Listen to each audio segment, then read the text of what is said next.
of what appears in the background. The thought, they come and go. The feelings, they come and go. The sensations, they come and go. I mean, if you sit in meditation here, especially if you sit on the floor, you're going to experience sensations. At the beginning, the first 10 minutes, fine. Sensations are relatively okay. And then you might start to have a little pain in the knee or a little pain in the ankle. And then, I mean, of course, you can decide to sit on a chair if it's too painful. But just to go inside the sensation. Instead of saying, this is my knee, it's terrible, it's going to fall off, I'll never walk again, or whatever. Going inside the sensation you experience in the knee. And then you can see it's a sensation. It moves, it changes. It's not a thing. It's just something which kind of come and go, and just trying to be as close as you can to the sensation itself. So that's what experiential inquiry is about. And you might tell me, but I know things change. You see, it's interesting, we know generally things change, but we don't seem to, when it matters, to really know it. When it matters, we go into fixity, we go into solidity, we go into, it's always like this, it has always been like this, and it will always be like this. We have this tendency to amplify. We have this tendency to exaggerate. And so the looking deeply, the experiential inquiry is about going inside the experience and saying, okay, how long is it going to last? To me, this is what is interesting. Not sticking to it, but being aware of it. That's what the mindfulness is about. I have a feeling, how is it going to last? Some years ago, I was in the town nearby where I live with my husband, and we were in a car, we were going somewhere trying to find a parking place. So we finally found a parking place, and then we went to do whatever we did, a theater or something, and then we came back, and then we had to find a way to get out of the parking place, which was a little tricky. So you know how it is, you're a little tired, and you don't find the way, and you get confused, and you say something, and he says something, and you think, And what was interesting is that I brought the experiential inquiry to that. Because I could see the condition, the parking, getting out of it, finding a way to, And then there was this feeling, of course it was not pleasant, and generally you want to retaliate, say something even nastier, and then off he goes. But instead of doing that, I thought, okay, how long is this feeling, this funny, unpleasant feeling going to last? And actually it lasted the time between two lights. We had to wait for the red light, then we again had to wait for the red light. By the second time, it was gone. And because I did not do anything with it, it was totally conditional upon finding a place and us getting a little stressed. And then that did not feed, in a way, the discord. And then you can know in that way that if the thing goes fast, it really was not important. If the thing does not go, and it stays, and then you do the Buddhist thing, it's fine, I am going to be equanimous, I am to do loving kindness, yes, it's okay. Then what you get is resentment.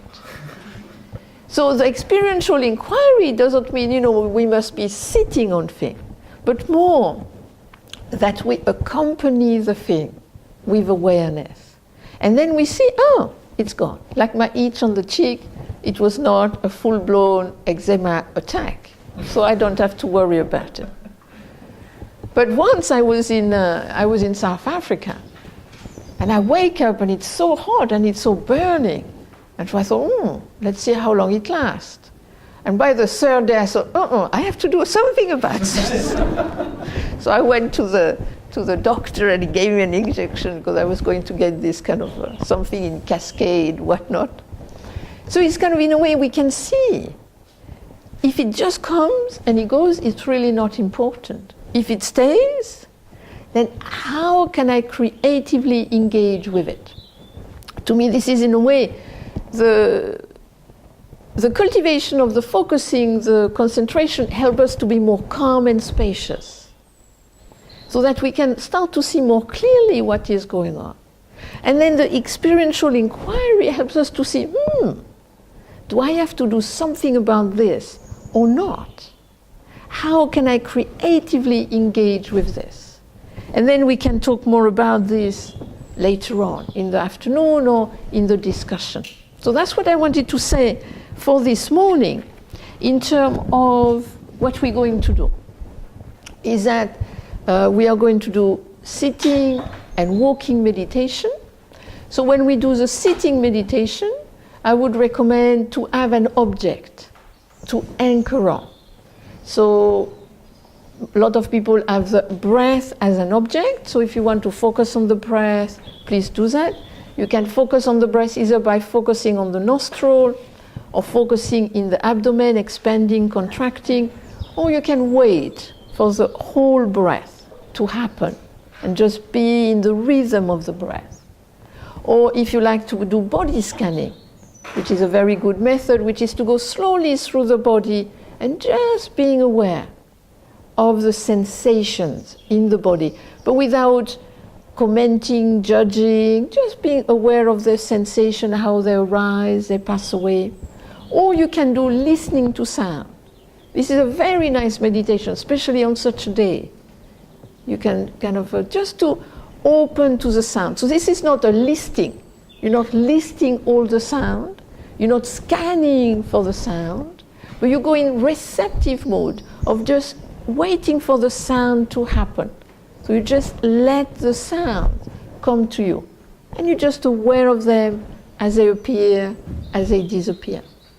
So you can do either of one of these three methods, or if you have another method you like to do, please do that. What is essential is that it helps you to anchor yourself in the moment, and also that you can slightly inquire, look deeply into it, and be aware of its changing nature, which will help us toward the clarity. So that's what I would suggest we do when we sit, when we do the walking meditation. I'll talk a little about the walking meditation when we do it. Then again, we'll do another sitting. And then we'll have a discussion, and then you can ask me different questions about your experience or if you have anything. And then we'll have a walking meditation while the lunch is being prepared. So that's what my plan for this morning. Are there any kind of question, anything which is unclear at this point in time? I wanted to ask you, how would you define mindfulness and awareness? That's what I wanted to talk more about this afternoon. But personally, I think in terms, when personally I talk of awareness or mindfulness, I am referring in a way to sati. But the problem with going back to the tradition is that actually you have different words, which actually comes together in terms of what we develop when we meditate. You have sati, you have sampajanya, and you have yoniso manasikara. But this is getting technical here. So sati is more mindfulness, recollection. Yoniso manasikara is more paying attention, and sampajanya is more discernment. And personally, I think we need, in a way, the three together, and then you have what I call creative awareness. So that's why I prefer to use actually the term creative awareness. Because if we look at the tradition, it's not just sati, it's not just mindfulness, but it's actually more than that. The mindfulness we talk about is, for me, more active, creative. And so that often we feel of mindfulness that we're kind of staring at reality. But to me, mindfulness is more a way to penetrate in the experience in its more multiple approach. So that's what generally the term I prefer to use is creative awareness, especially now that mindfulness seems to have this kind of more technical aspect of mindfulness